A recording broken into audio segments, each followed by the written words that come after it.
Bueno, queridos amigos, muchísimas gracias por estar de vuelta en esta presentación.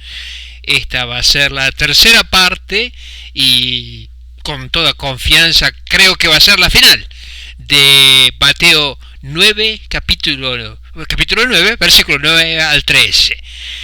Recuerda que la última parte que vimos estaba Jesucristo sentado enseñando la grandeza de la palabra de Dios, el mensaje de salvación a publicanos y pecadores.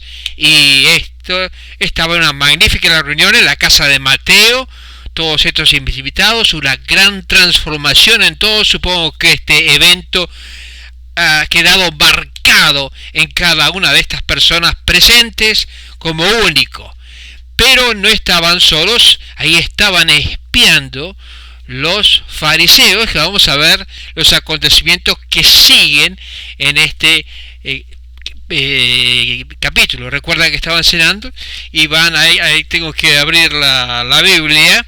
Acá la tengo en Mateo capítulo 9 y dice sí, solamente. Y aconteció que estando él sentado en la mesa, en la casa, he aquí que muchos publicanos pecadores que habían venido se sentaron juntamente a la mesa con Jesús y sus discípulos. Eso es lo que vimos después. Y ahí cuando estaban sentados en la mesa, estaban viendo, observando, espiando. Dice aquí el versículo 11, cuando vieron esto los fariseos, dijeron a sus discípulos. ¿Quiénes eran estos fariseos que aparecen ahora? El fariseo era una casta, un grupo político religioso entre los judeos. Eran patriotas, o sea, odiaban a los romanos, por eso tenían esa rabia contra los publicanos, y eran exclusivistas. Ellos eran muy influyentes, no se mezclaban con nada que fuese y considerase inmundo, como ser pecadores o publicanos. Eran tan ascépticos que se lavaban las manos constantemente, cosa de no tener la probabilidad de que se hayan manchado con algo inmundo. Estaban influyentes en todo el dominio público. No acostumbraba a la gente a desafiarlos a ellos. Eran versados en las escrituras, en la ley sobre todo, y explayaban esa ley con un montón de costumbres y un montón de versiones. Bueno, la palabra que estaba buscando eran las tradiciones de la ley. Aún ellas eran más gravosas que la misma ley, y si alguien los desafiaba podían echarlo de la sinagoga. Y la sinagoga no era como la iglesia hoy en día, que uno sale de una iglesia y se va a la otra.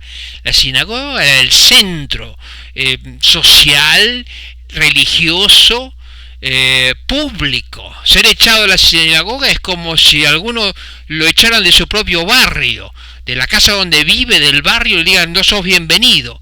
Y es expulsado, tiene que irse. Los almacenes, cuando uno llega, le cierran la puerta, nadie lo quiere atender. La gente lo mira con recelo, al punto que tiene que irse porque nadie quiere mezclarse con él. Está totalmente perdido. Una palabra que se me va. Bueno, además ellos eran tan soberbios que entraban en confrontación constante con Jesucristo y buscaban agarrarlo en alguna falta de la ley. Ellos que conocían tanto buscaban tentarle, dice la Escritura. Y eran a la final, ellos concluyeron que la única forma de librarse de él era matarlo. Siempre los burlaban de él, se reían de él, lo llamaban como un Galileo, puede conocer tanto y la gente ignorante se va detrás de él. Porque esto había puesto el mundo dado vuelta, porque ellos eran los grandes conocedores y la gente los miraba con gran admiración a ellos. Y ahora de golpe lo siguen a este ignorante. Eran tan soberbios que miraban a todos con menosprecio. Andaban con esa autosuficiencia. Además, se consideraban que eran justificados por su fanático cumplimiento de la ley y de las tradiciones, y se consideraban justos a sí mismos y el resto intocable, pecadores. Hay un registro que los define muy bien en Lucas capítulo 18, versículo 9 al 14. Y recuerdan esta parábola que Jesucristo contó, que los describe como una radiografía. Dice, a unos que confiaban en sí mismos como justos y menospreciaban a los otros, dijo también estas palabras. Ellos se consideran justos. No que sean justos, se consideraban justos y andaban totalmente persuadidos que eran justos. Esta es la palabra. 2 hombres subieron al templo a orar, uno era fariseo y otro publicano. El fariseo, puesto en pie, oraba consigo mismo de esta manera: Dios, te doy gracias, porque no soy como los otros hombres, ladrones, injustos, adúlteros, ni aun como este publicano. Ayuno 2 veces a la semana, doy diezmo de todo lo que gano. Mas el publicano, estando lejos, no quería ni aun alzar los ojos al cielo, sino que se golpeaba el pecho diciendo: Dios, sé propicio a mí, pecador. Os digo que éste descendió a su casa justificado antes que el otro, porque cualquiera que se enaltece será humillado, y el que se humilla será enaltecido. Y ese era el fariseo. Se consideraba tan justo que el resto de la gente era ignorantes y malvados. Y ahora dice la Escritura que cuando vieron esto los fariseos, que Jesucristo se mezclaba con los publicanos y pecadores, les dijeron a sus discípulos, ¿por qué come vuestro maestro con los publicanos y los pecadores? No fueron directamente a hablar a Jesucristo, sino que hablaron a sus discípulos para socavar estos y hacerles las preguntas. ¿Cómo puede ser que Jesucristo coma con estos? Crear duda en esos discípulos, crear división entre los seguidores de Jesucristo y un conflicto de ruptura entre el ministerio de Jesucristo. Eran como la serpiente. ¿Por qué come? Y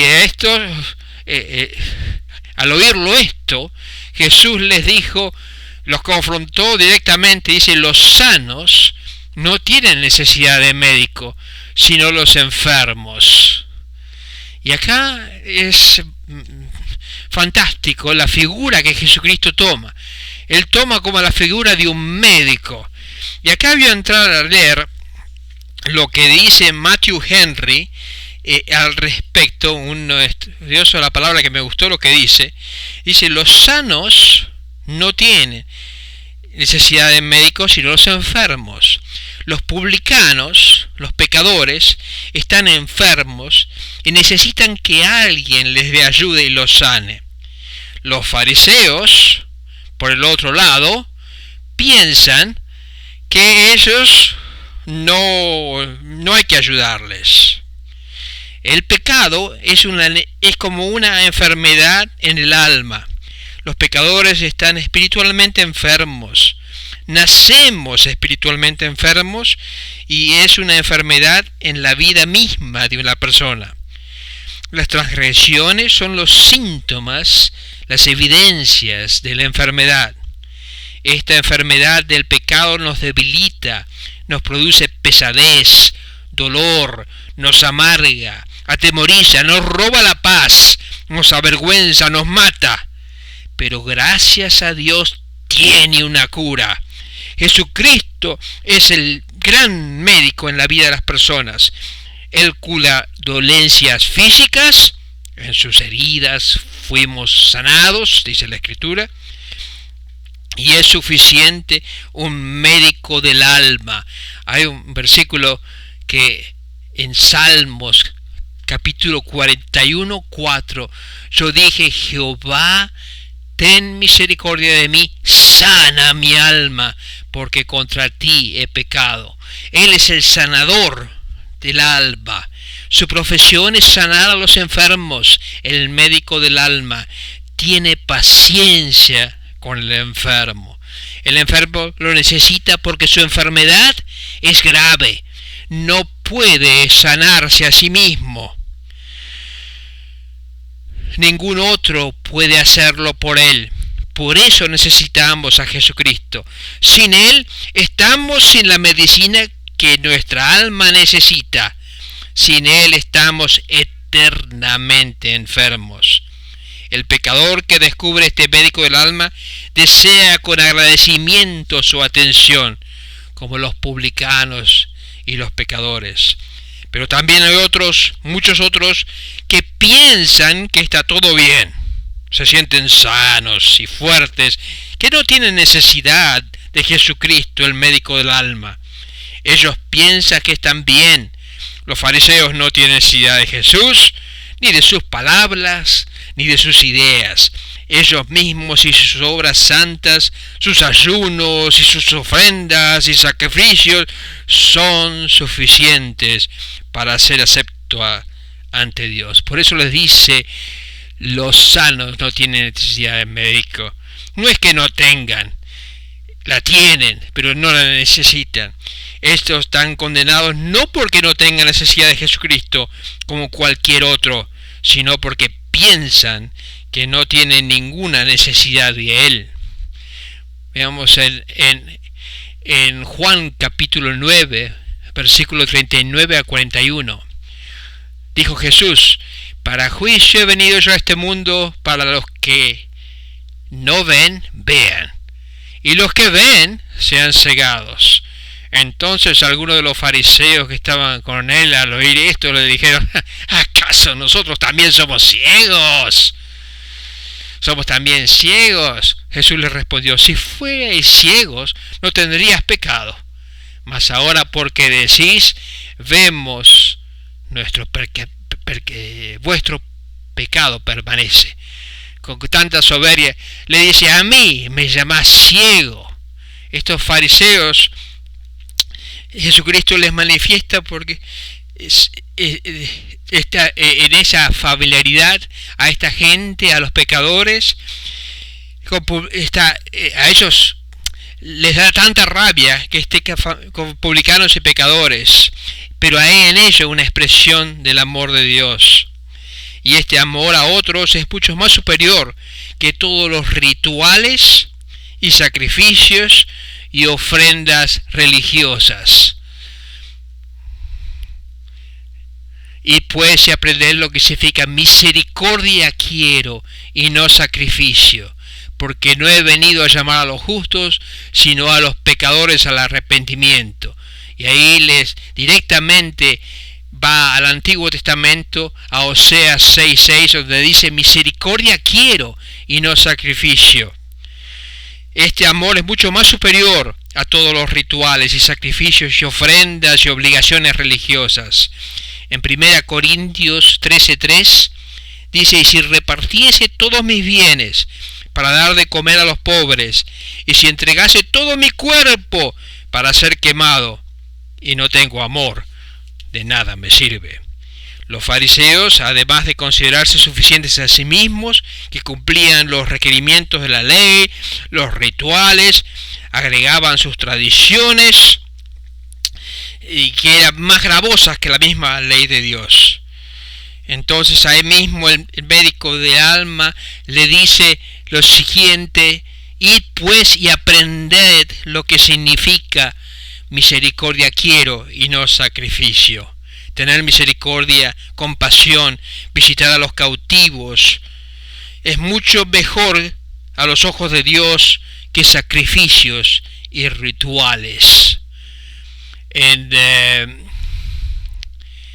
Mateo, sí, dice que desde entonces, Mateo 4:17, comenzó Jesús a predicar y a decir: arrepentíos, porque el reino de Dios se ha acercado. ¿Y qué es arrepentirse? Arrepentirse, el pecador es el que lleva toda la carga con sus pecados de la vida. Y el pecado esclaviza, se vuelve su dueño. Es como Romanos dice en 7, lo que no quiero hacer hago, y lo que lo que quiero hacer no lo puedo hacer, porque el pecado mora en mí. Pero el arrepentimiento es cuando uno llega como el hijo pródigo y se da cuenta de lo que pasa cuando descubre a Jesucristo como Mateo, y esa transformación, y entonces va para una nueva vida en Cristo. Y esto es el ministerio de Jesucristo, llamar a pecadores a arrepentimiento. En Santiago capítulo 5:20 dice: hermanos, si alguno de entre vosotros se ha extraviado de la verdad y a alguno le hace volver, sepa que el que haga volver al pecador del error de su camino, salvará de muerte un alma y cubrirá multitud de pecados. Los fariseos, cuando les dice: id pues y aprended lo que significa, no es suficiente el saber la escritura, las palabras, capítulos y versículos. Debemos aprender lo que significa, su significado. Para los fariseos, que conocían las escrituras, que las podían repetir de memoria, capítulo y versículo, pero eran ciegos para ver su aplicación. No veían que la escritura misma los confrontaba en su dureza de corazón y falta de amor. Jesucristo también demuestra cuál es la verdadera religión. No están los rituales y sacrificios, los cuales son demostraciones externas de santidad, sino hacer todo lo que podamos hacer para ministrar en el cuerpo y en el alma.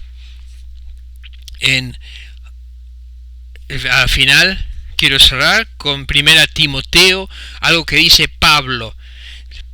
1 Timoteo 1:15, palabra fiel y digna de ser recibida por todo, que Cristo vino al mundo para salvar a los pecadores, de los cuales yo soy el primero. En la versión en inglés dice: para salvar a los pecadores, de los cuales yo soy el jefe. Jesucristo vino verdaderamente y nosotros necesitamos un Salvador. Si esta buena nueva, este evangelio, no tiene entrada en los que piensan ya justificados en sus propias obras, si fuera así, que no haya pecadores y que cada uno puede justificarse a sí mismo, ¿para qué vino Jesucristo? Vino verdaderamente porque necesitamos un Salvador. Un Salvador no solo del hombre, sino del hombre como vendido al pecado. El pecado es su dueño y necesita ser redimido, comprado por otro.